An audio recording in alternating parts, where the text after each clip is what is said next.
Hello Bieros, balik tayo dito sa underground river natin. So ito na yung part 2 Bieros. So papasok na kami dun sa tinatawag nilang dark zone at saka grabe na Bieros. Iba na yung nararamdaman namin dun sa loob. Lalo kaming pumapasok dun sa loob, lalong nag-iiba yung aura ng paligid. Yung una Bieros, masaya pa kami, nagtatawanan pa kami dyan, going dyan sa loob. Tapos na-amaze kami doon sa mga nakikita namin. Pero maya-maya hanggang sa palalim na kami or palayo na kami ng palayo, hanggang nagbago na yung aura, yung mga nangyari dyan. So parang tumahimik na kami, tsaka parang yung iba natatakot na doon sa lugar kasi nga very quiet, super dilim, tsaka talaga nakakatakot na yung makikita mo doon sa loob.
Merong portion sa lugar o sa Cueva Bieros na grabe yung lawak.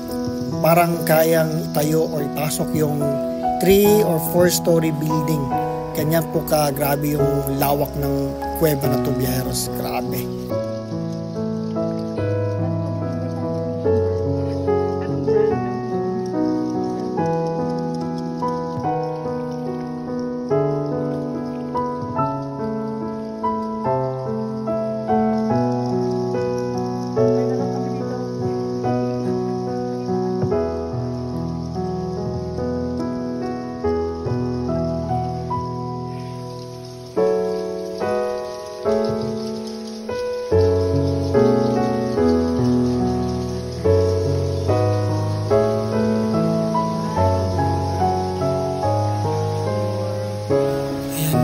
Malapit na kaming makarating doon sa end point or yung halfway ng tunnel or yung river.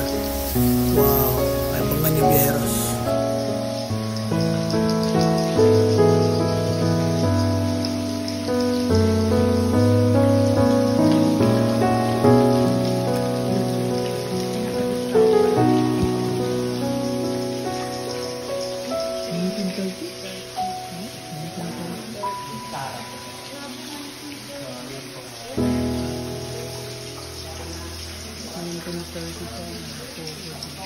Ang 30 pa.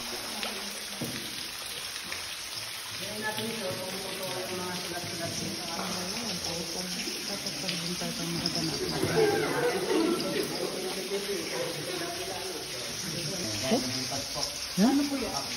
Pag nag-low tide, pwede pumasok. Yan, Bieros, nandyan na po kami sa halfway ng tunnel or yung river. Tapos yung butas na yan, nakikita nyo, Bieros, yan yung proceed dun sa another half. Kailangan mo pang lumangoy dyan, Bieros, bumaba at lumangoy. Kaya hanggang dito na lang kami. Oo, si Apo Hiking. Pinatagkaroon ng Apo Hiking. GO. Ito pala sila galing. Apo Hiking Society.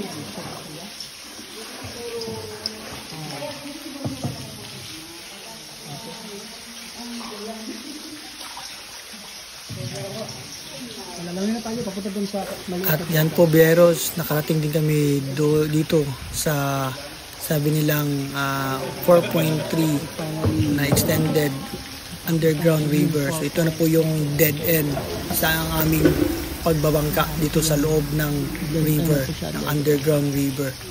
So hindi na kami pwede pumunta doon beyond that one kasi delikado na po, or hindi pwedeng bumaba doon sa boat kasi kailangan pang lumangoy doon sa butas na yun kung pupunta ka talaga.